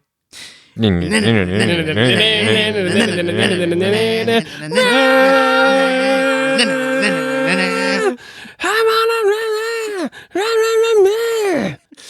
comes out to wholly generic menu theme from Create a Wrestler. The Special Enforcer for this match where there must and will be a winner. Matt Morgan. Oh man, a really big boy. Amazing finisher. Haven't seen it since the Elevator. Yeah, no one does it. Yeah. Who can do it? Awesome. One minor quibble about Matt Morgan. Flibble. Quibbly. His tattoo on his back needs to be finished. It's shit. Yes. Would you say that it's a blueprint of a tattoo? He's good, isn't he? He is. There's a reason he's the host of this show. Because my house is equidistant from both of yours. Stephen, it's a build. Gilles the Builder. Oh man, he's taking it now. Look at this. Jim Cornette and that big 7-footer, Matt Morgan, the management enforcer for Jim Cornette. And Matt Morgan just pulled Samoa Joe off. Christian cuts a very angry promo about his match at No Surrender. Calls out Matt Morgan and says, you should have kept Joe from coming out and choking me. He cost me the match. And then Matt Morgan basically says, right, so I'm going to be the special guest enforcer for your next match against Joe. Christian has his own talk show on Impact called Chatting with the Champ. It's a terrible name. Yeah, He's not even the champion. Yeah. For this show, he'd spent loads of money and gotten some kind of Samoan setup. Hammocks and coconuts and pina coladas, and I'm like, is that not Hawaii? Welcome to the islands, brah. Christian throws some of the salt they use for the drinks in his eye and then batters him with a coconut. And unlike WWE, who would have purchased a worked coconut that shattered, this one, it's just a fucking coconut. And he smashes Joe in the back of the head about a dozen times. It's kind of gross looking, actually. Holding my last breath, it's Christian Cage. He faces yo. Bucky Lunch. Samoa Joe with the Rocky version of his theme. So proud of his heritage, and Christian Cage is somebody that's mocked that heritage. Big fight feel for this one, both trash talking and sizing each other up, and the crowd are having all of it. Sign in the audience, Joe knows pain, Paine. There has to be a reference to something there. Like, it's not Max Payne, because that's with a Y. That's with a Y. Yeah. There's got to be something here. Maybe he means indie wrestler Hunter Payne. Yeah. In Chicago-style wrestling. You looked this up. I surely did. That's hilarious. Well done. Or it could be Dan Payne, the character Stone Cold played in The Expendables. Wow. 3 years later. Loving this hot crowd. They make so much noise, the commentators lose their train of thought. Also love Christian's body glitter. Joe washes Christian's face, working and kicking quickly. DW calls him a bigger version of Senshi. Fulcrum City Blues. Christian misses his follow-up splash. Joe does no such thing with his suicide dive with added forearm. Joe back body drops back into the ring, but Christian bounces back down off the rope into a DDT. It's really cool looking. Cage slows it down with a head scissors as the crowd take over chanting, "Let's go Christian, let's go Joe." Matt Morgan longingly looks into the crowd, thinking if he'll ever get that type of reaction. Man, he did nothing in this match up to this point. Hopefully. Yeah, but he's there to prevent interference, really. He does a great job. He does, yeah. He'll get a crowd response from one guy once in Dublin. I love Samoa Joe's sick of your shit offense. Cage wants the springboard splash off the ropes and Joe walks away going, I love that spot. The OOC spot. I was just going to say the OOC spot. He slaps around Christian, tosses him to the outside. Christian tries to counter, but Joe hits an insecurity, squashing that plan. Follows up with a twisting tope to the outside. Lands right on his hip, and you can see he's in a lot of pain on his face. Not quite as bad as next year's Bound for Glory, where he just himself and Stinger in the bleachers, and he decides to take a running bump on the fucking steps. On the concrete steps. Insane. Lariato only gets a 2. Christian with a desperation powerbomb and Flair foot on the ropes, bowling over and escaping the sleeper. Joe looks so powerful here. Higher on the totem pole, Christian has a hell of a time trying to hang with him. Turnbuckle headbutt and both bump. Joe into the ring and Christian with a much worse fate out to the outside. Surely the Islander Joe should be unfazed by a headbutt. Yeah. Or has he been softened by living in America for so long? I love it. Yeah. Yes. That's how foreheads work. That's Tomko's cue to walk in as the enforcer, Matt Morgan, starts brawling. AJ tries to interfere during the fracas and Morgan successfully thwarts that, shooing them all backstage with a chair. Can Christian take advantage? Low blow. Unprettier. 1, 2, kick out! Joe hulks out of the rear naked choke, squishing Cage into the corner. Insigiri up on the turnbuckle, setting up for a muscle buster. Nails it. Joe measures and applies the Kikina clutch in the middle of the ring. And Christian taps. Samoa Joe does it. Joe hands Christian his first submission loss in 1548. Referee Hefner's watching. Referee Hefner's waiting for the tap. He taps out. He taps. He taps. Ladies and gentlemen, your winner, Samoa Joe! Joe hands Christian his first submission loss in 1548. Fucking awesome. What helped it was the crowd. They were so into it. So obviously the build worked. The feud was legit. Both wrestlers obviously are great, so everyone loves them anyway, but they didn't disappoint. There was some near falls, but not overblown, like TNA went down that road and obviously WWE have as well. but it just flowed so well. It was just exciting. They paced it perfectly. They had some interference, but it didn't take away from the match. And I'm not even sure why Tomko and AJ would need to interfere, because there was nothing on the line in this match. It was just a grudge match. The right victor, Joe, because Christian's already been world champion. They're pushing Joe, and so they should. So overall, it was fucking brilliant. One of the best TNA matches I can remember. High praise. Great fucking match. Joe was unbelievable. He's so quick. He's so good. Christian, as good as he is, had a little bit of trouble keeping up with the pace that Joe kept. The action was fantastic. The fans were into absolutely everything. Even Matt Morgan, who did nothing. I actually liked his big hoss brawl with Tomko. I got kind of flashbacks of Test and Brock. Oh, yeah. And I know the match won't be good, but I kind of want to see this match. The ending was fucking great. The pacing was brilliant. It kind of built and built and built, but was never boring. Yeah, 2 gorilla thumbs up. Nation of Ireland. The very upside down. Yeah, I agree. Very happy Joe won. After losing the Angle feud and all the belts, Joe needed a big win, and this was a big matchup. If Joe got screwed over again, you'd seriously start to lose faith, as you would in 2008. Really enjoyed this hard-hitting, fast-paced match. Almost 16 minutes flew by. 2 slick main eventers with great chemistry. Christmas time, good guy wins the match. Great stuff, lads. Great. Because watching this, when I heard, they're having a match, I actually wasn't that interested. And then they had the match, was holy shit, you guys are amazing together. Yeah. Sorry, one minor quibble. Yes. Flibble. Flibbly, wibbly, quibbly. Joe, bell rings, Joe's victorious. Cut straight to the back. It's a theme in this company, isn't it? Let it just settle. Let him celebrate. Let the moment sink in. No, straight to the back. I actually thought the same thing, and I agree. When Sting comes out, they let the song play, and then I'm like, today is like, sometimes it's great to sit back and not say anything, just like I'm not saying anything right now and not feeling shut the fuck up. Jesus Christ.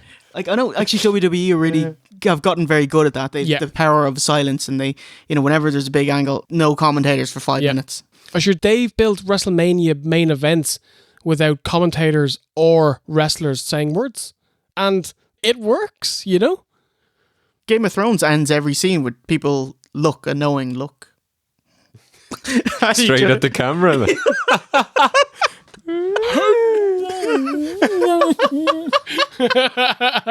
Could you imagine it? Big Gurn. Every one of the characters. Could you imagine? It's like, and then John, he was an ironborn. I want this show. Yes. Gurn of Thrones. Gurn of Thrones. Oh.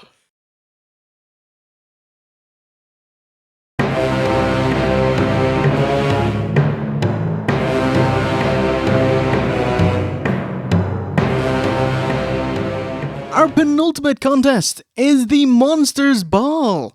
Surely there should be an apostrophe in there somewhere. There's no apostrophe. Yeah. Like, I was thinking, monster apostrophe S ball. One monster owns the ball. Our monster is a ball. Monster is ball. Monsters apostrophe ball. All the monsters own the ball. Yeah. And Monsters Ball, no apostrophe. There is a ball on, and it's 4 monsters. So is there an apostrophe in Monsters Ball? Only in the film with Billy Bob Thornton. Billy Bob Thornton? You mean Billy Crystal? No, it was... Oh, sorry. I'm Monsters thinking Ball. of Monsters fucking University. Monsters Inc. Monsters! Monsters!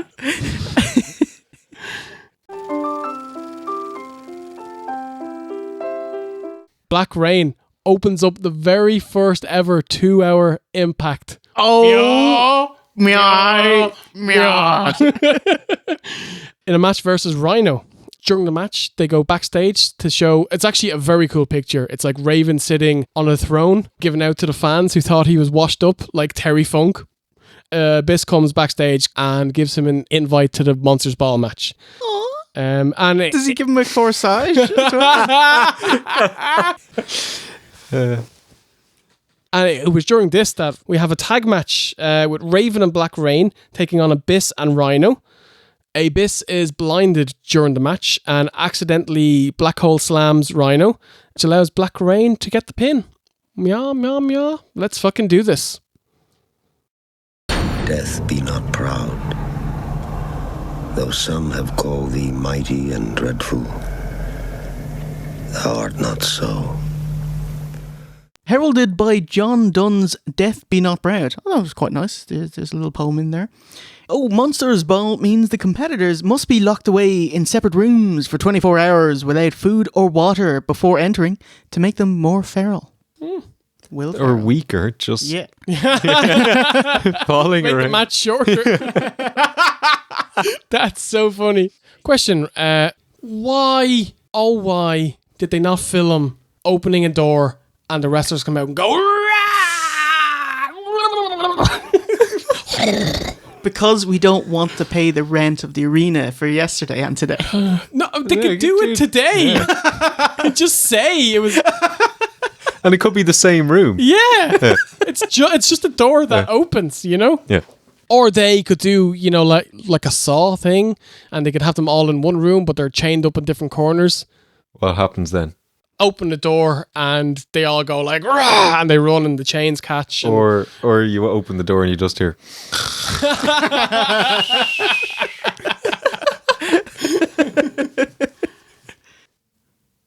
While I nodded, nearly napping, suddenly there came a tapping, as of someone gently rapping at my chamber door. Only this and nothing more. Quote the Raven. Nevermore. Then, from the deepest, darkest corner of his mind, it's Black Rain. And who's that he's brought with him? Oh my god. Misty, the Arctic Fox. A fucking rat. Can you call this a ring rat? The bollocks is complete. Yes. Did you know TNA stole the intro hook for Black Rain's song? Changed it? Really? Yeah. It's actually from Lily Allen's Friend of Mine. Oh, spicy, please. Cheers, Martin Kirk.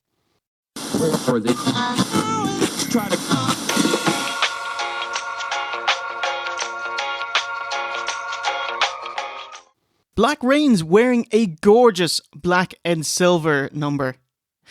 Steve! Wait there is Black Rain. Oh my god. I've actually sneakily asked the fans. Oh, I like it. So here's what they got. Moo me meow, me meow, me meow. Mama meow.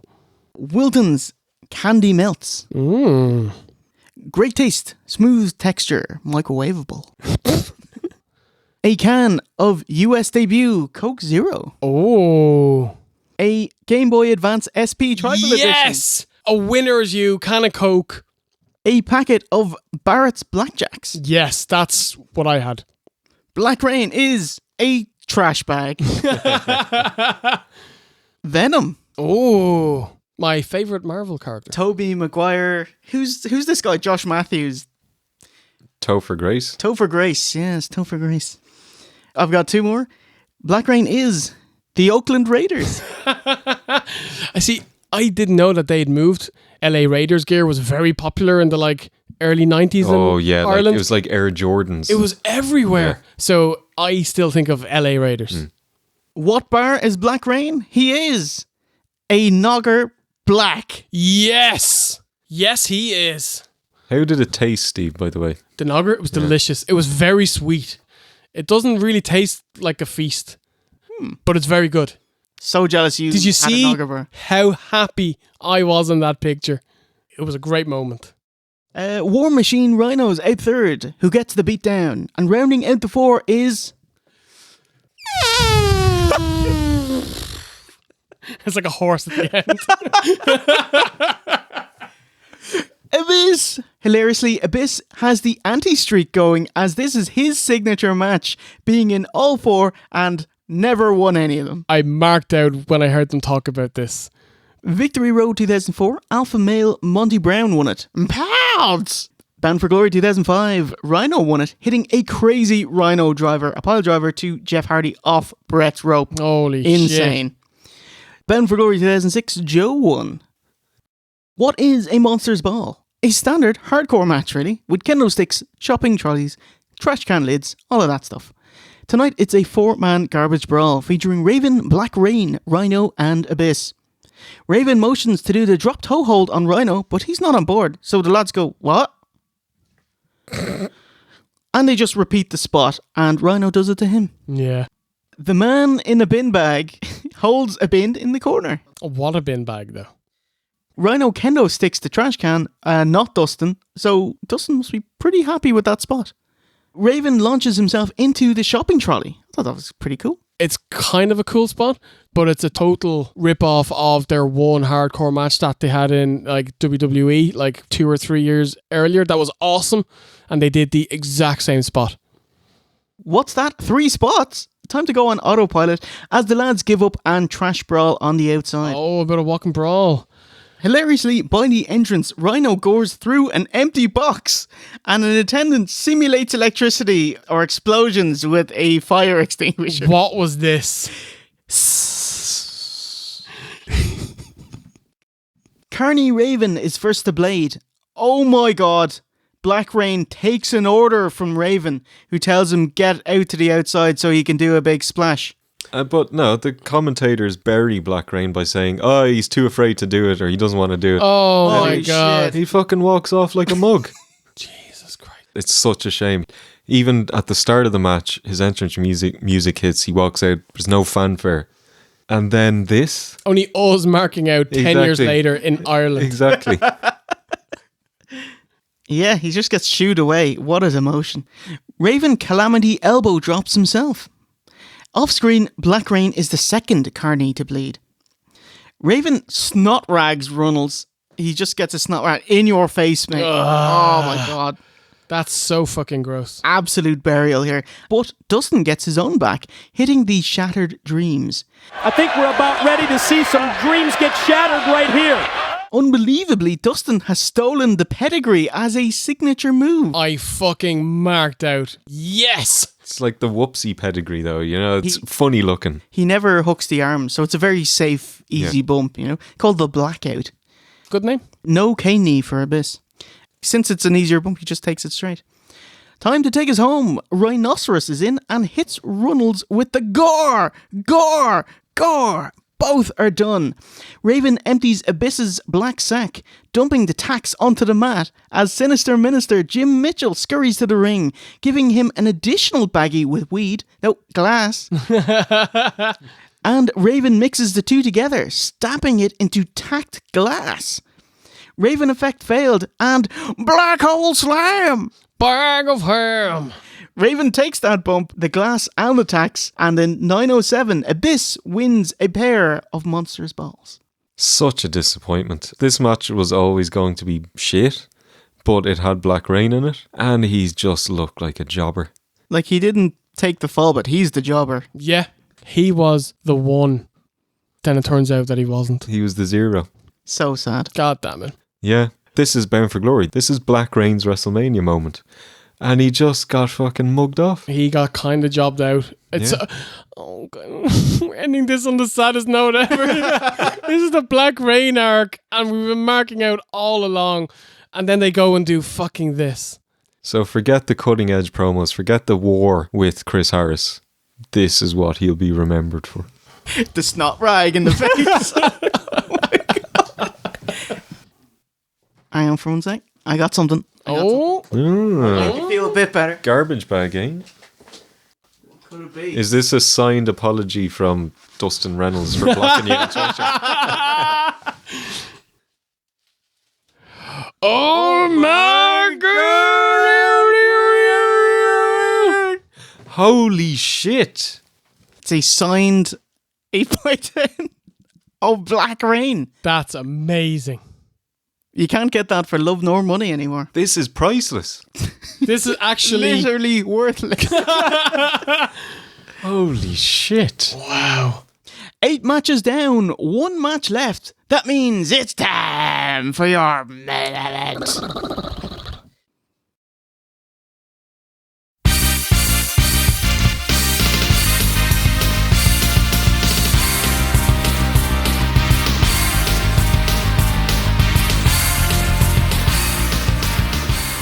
It's your main event for the TNA Heavyweight Championship. It's Challenger Sting versus champion Kurt Angle. We left Hard Justice with Angle having all the gold, but now he's just simply world champion. What happened? Unlike when Warrior was dual champion after WrestleMania 6 and had to vacate the IC title, in an awesome move, Commissioner Jim Cornette told Angle, yes, you're a multiple champion. You don't have to relinquish them. Defend all of your titles. Awesome. So at No Surrender, in one night, we'll get 3 Kurt Angle matches for 3 titles. First was the X Division title, which Jay Lethal won clean. Wow, massive endorsement for Jay. Since Kurt Angle won both tag titles, there was a fatal 4-way to become his partner, which Sting won. Kurt and Sting versus Team Pacman. Angle Olympic slammed Sting, leaving Pacman to pin him. Hooray! Everyone's a winner, except for the people that bought it. And Kurt Angle was handed his second loss of the night. But in the main event, managed to retain his world title versus Abyss. Although at the time he is still the IGF/IWGP champion, TNA quietly stopped having him carry it to sell his title losses. He actually wouldn't lose the belt until February. So after a crazy month, Kurt's just TNA champion, defending against the Stinger, returning to his roots in the old hotbed of WCW in Atlanta. It's the Undertaker of TNA versus the Kurt Angle of TNA. This match, of course, as you could imagine, had the most build to everything on the card. After their match at No Surrender, Sting raised his arm and accidentally hit Karen, and she acted like she was knocked out. So then Kurt comes out, absolutely furious that Sting hit his wife, batters him with a chair. That's my job. He handcuffs him to the ropes and gets Karen to slap the shit out of him. It was actually great. A beautiful California smoggy autumn day. A great day for football. Kurt goes to see Sting's son Garrett play a football game. Where are you going? Garrett, go! Hey man, I just want to talk to you. Go! Your father slapped my wife. Oh! My father didn't touch your wife and you know it! Kurt Angle goes up to Garrett's car, tells him that he had a great game. Garrett tries to hit Kurt and Kurt batters him. Grabs him in a headlock, looks at the camera and says, Sting, I think I'm going to turn off the camera now and I'll leave what happens up to your imagination. There was one segment on week 5 that you might love. So Kurt is walking around, he's looking for Sting and he goes to the toilet and he checks all of the cubicles. He gets to the last one and kicks it open and Junior Fatu is there having a shite and he acts like it smells really badly and slowly backs away. That never gets old, that toilet humour. If you smell what the quiche prepared earlier. Why would Kurt Angle only smell it when he opened the door? The cubicles are open on both sides. Did he not knock? What was this? Now, the toilet cubicles, they're open on the top and the bottom. Yeah. So it's just a door. Opening the door doesn't suddenly make the smell go, Fwah! It's there. It's already... Maybe Kishi had a cape or something, you know? But, did Kishi leave the door open for people, invite people in? No, the door was closed and Kurt kicked it open. Oh, okay, that's okay. And then got hit with the waft. Surely Junior would be in, the disabled stall, though, yeah? Because you need more room. Oh, you know? Okay. I'm surprised he doesn't have a rag on a stick to, I wipe myself with a rag on a stick. You lads, jeez, you really made the most of that segment. That was very good, very good. Tonight, he returns to the very city where in 1996 he became an Olympic gold medalist. Kick off! Angle is focused and in control. Smartly, the commentators explain the massive divide between dismissive but worried storyline Kurt and focused, clinical in-ring Kurt, saying he heard the massive positive response of the Atlanta crowd, the city where he won his gold medals, and it's imbued him with confidence. Nash gets his wish as they kick off with a straight wrestling match.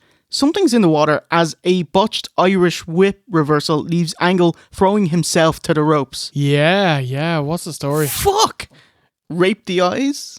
And do you say rape the eyes? I believe I said rape the eyes. And a snap German suplex. Gorgeous. Kurt's schooling Sting, snapmare and rest holds, but the crowd are well into it. Stinger turns the tide with a dub spot, double clothesline. Just if anyone's running, dub spot is one of our many go-to moves to have a bit of a lie down and work out the next couple of spots. But literally talk to each other. The Batman with a back splash and big bulldog faceplant, but Angle pops up for the suplex off Brett's rope. He's so fucking quick when he does that. Like, he scampers up those ropes. Kurt with dogged triple Germans, not releasing the hold. Awesome. Straps down and ankle lock, but Stinger schwabs over and pulls Angle's arm out. Reverses into a scorpion death drop. It was nice. Yeah, very good. Kurt's close to tapping, but Karen runs to the ring.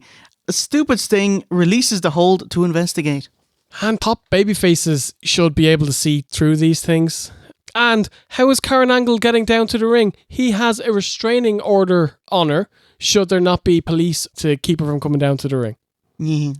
Nevin Cash sneaks in and hits a clothesline.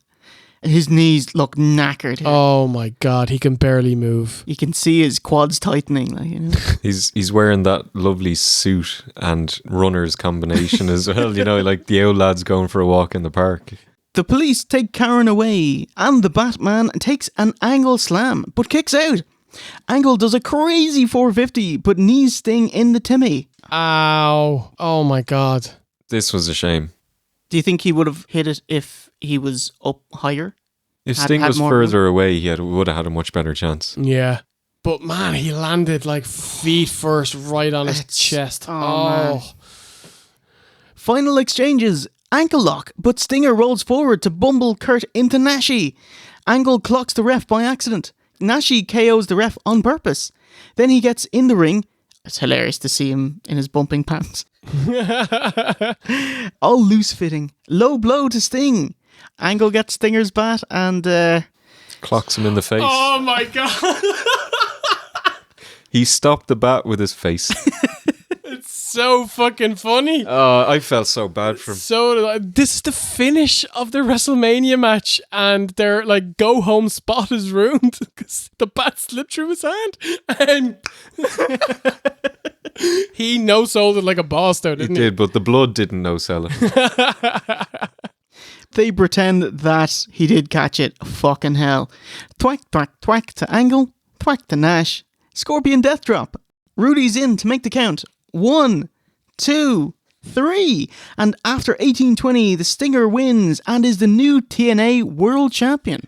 Ladies and gentlemen, the winner of the match, and new TNA Heavyweight Champion of the world, is Sting. Sting. He's so far past it in TNA. Can't remember a good Sting match in TNA. Oh, his match with Foley. Oh my god. Oh, his match with Jeff Hardy. Fuck's sake. Bonnet. At the top. Angle does everything he can. He even attempts the 450 just to try and get a good main event quality match. They don't brawl to the outside, which I really respect. They didn't take any shortcuts. Yeah. There's a bit of interference at the end, but fair fucks, you went for it. No t-shirts. Yes. Sting was in great shape, so fair play to him. It wasn't a bad match, but it was nothing special. Definitely not good enough for Bound for Glory main event. I have to say, I'm nowhere near as negative as you. I was dreading this match because I was thinking, Sting is old. He's past it. Can he hold his own going against the best wrestler in the world at this point in time? Can he have a WrestleMania main event type match? And can he go 20 minutes? The answer I thought was yes to most of them. I thought Sting gave it socks, the best possible version of him that you were going to get in 2007. For the first few minutes, he was on fire. He was very quick. They didn't brawl to the back. They didn't have weapons. There was no real kind of hiding what he was. He just went out there and had a match. It wasn't great. But it was a good, solid match. I was kind of pissed off about Nash and Karen coming down at the end. The build to this match was Kurt overdid it, and he kind of pushed Karen and Nash away, and he was meant to be on his own versus a fired up babyface. But then they came out at the end, blah, blah, blah. But overall, yeah, solid enough. Yeah, I thought it was another belter. Like, I really enjoyed it. Not a fan of Sting holding the belt, as he always felt quite aloof, like a part-timer that wasn't hungry or that interested, you know. But Dixie is a massive Sting mark. So for our third year straight, Sting won the main event of TNA's WrestleMania. In 2006, he beat Jarrett for the belt. Tonight he beat Angle for the belt. And next year he'd beat Samoa Joe for the belt. It wasn't until 2009 that AJ beat him. Kind of like the Stinger at Starrcade, where he had 16 matches and only lost 1? 3. Yes, very good. All in all, I thought it was a whopper main event. Maybe it's just Kurt Angle because he's so amazing. He's so good. And it also thwarted Kurt Angle's shenanigans, unlike at Hard Justice. And instead of retaining, he lost here. The good guy was able to overcome it. So, yeah, thumbs up. Really enjoyed it. So when we take it to the aftermath. An electric finish to an electric night in Atlanta, Georgia, where Sting has become the new TNA World Heavyweight Champion.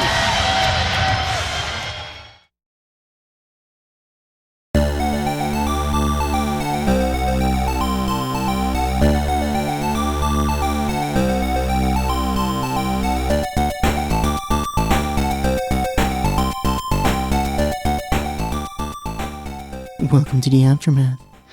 What do you think of the pay-per-view overall? Not as good as Hard Justice. Really enjoyed that. Or as important as Lockdown, as earth-shattering as Lockdown. But there were 2 great matches on the card. The opener and Joe Christian. Couple of good matches. And of course Pacman and Black Rain. Definitely worth a watch, but a bit of a letdown after coming after Hard Justice. Pac Rain. A new faction. Bucket Dano. Think of the amount of women they'll batter. I thought this show was really good. I watched this in a single sitting. Lots of good matches. I thought the opener was great. Lots of fucking fast action. Everyone looked good. Hernandez came out of that like a beast. Thought Lethal Daniels was great. Daniels is fucking brilliant. I'm a huge fan. Joe Christian, match of the night without doubt. Joe ready for that main event push with the cock on his face. And I was impressed with the main event. I didn't think there were any bad matches. There were bad things about matches that I didn't like, such as the 3-phase men's reverse battle royal into a battle royal into a match. Apart from that, I thought the show was really good. I'd highly recommend it. Awesome. I'm sad we didn't get any Junior Macias. Oh. I really thought we'd get him. Slipped through our fingers. Overall, up and down the card, great matches, sterling wrestling on pay-per-view, varied match types. Only problem for me is that there was very little bollocks. No absolute stinkers. We just had a poor Black Rain performance. Hot crowd and excellent in-ring. It's a pay-per-view I fully recommend, unironically. A showcase event for why you should watch TNA. One last thing. Fuck TNA for spoiling 2 title matches on the back of their DVD cover. Oh, really? Yeah, they have a picture of Gail Kim with the belt and Stinger with the TNA belt. Come on. How was TNA getting on at the time? Amazing. October 4th, 2007, Impact was expanded to 2 hours. If you're watching at the time, it took them ages to adjust to it, as it was just double the insane 1 hour car crash. Chaos. Like, they booked 2 1-hour shows instead of one 2-hour show. TNA weren't ready for the 2-hour switch, flying everyone in for every taping, meaning half the talent wasn't used each time. Around this time, TNA began negotiating with David Arquette. Shut up! You know, I had a dream to be a wrestler, and you know what DDV told me? Shut up! Could you imagine it? Yes. Russo was pushing hard for it. Why? What was his angle? What was he? Page 8 of the newspaper.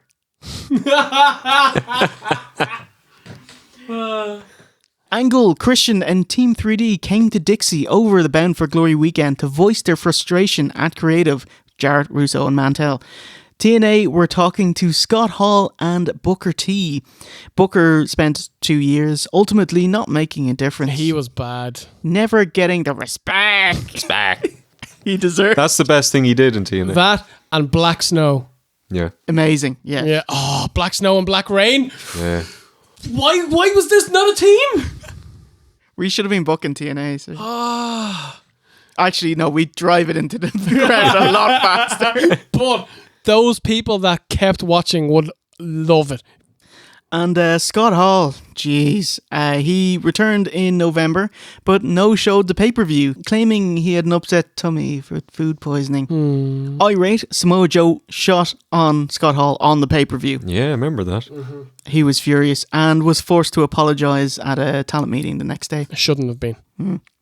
This growing resentment culminated in Dixie Carter pulling a Bischoff and calling a big talent meeting and telling the roster she was sick of complaints. If you're unhappy, there's the door. And Senshi and Ron Killings took her up on it. Oh, wow. I'm shocked that actually happened. I would have thought it would have been, if you're unhappy, there's the door. And like a few people go, where are you going? You're under contract. That would have been awesome. Where you go? You're free to leave at any time then. I was just adjusting my underwear. That means it's time for the Wrestling Is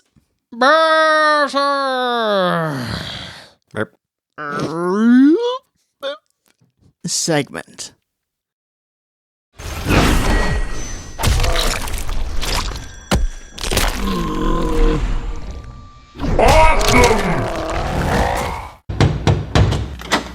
Hello, Miss Peterlake. Do you have any idea what time it is? I'm sorry. Detective Bishop, Homicide Division, may I come in, please?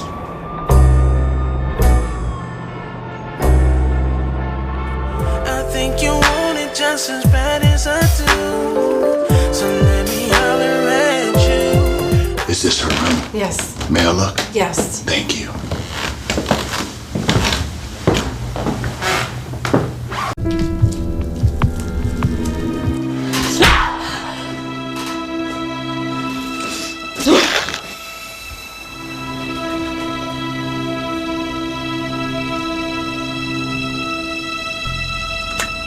Hello, Mrs. Berg. What a nice surprise. It sure is. Who's the strongest clown now, Buffo? Shoot me. Back up!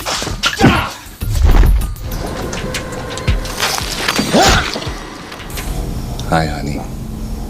I'm home. It's time to die. I think it's time for a career change. Well, that does it for this week, folks. Episode 66 is on the books. In the pocket. And that closes the story arc of Black Rain. Or does it? We can't leave TNA so quickly.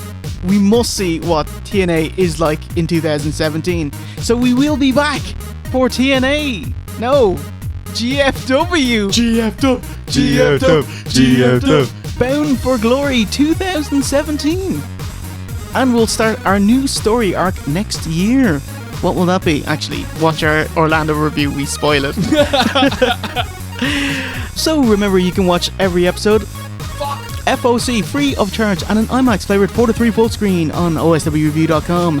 And if you want to buy us a pint, go buy us a pint and watch some... Watch goats. And if you want to buy us a pint and see some exclusive videos like deleted scenes of previous episodes and film reviews that we sometimes do, like Alien and Aliens, enroll in NoggerU at noggeru.oswreview.com and follow Steve on Twitch at twitch.tv/OSWreview. We will put links in the description, I think. So it's a goodbye from OSE, They do. V1, Take a boot, and myself, Jay Hunter. And remember, A winner is you.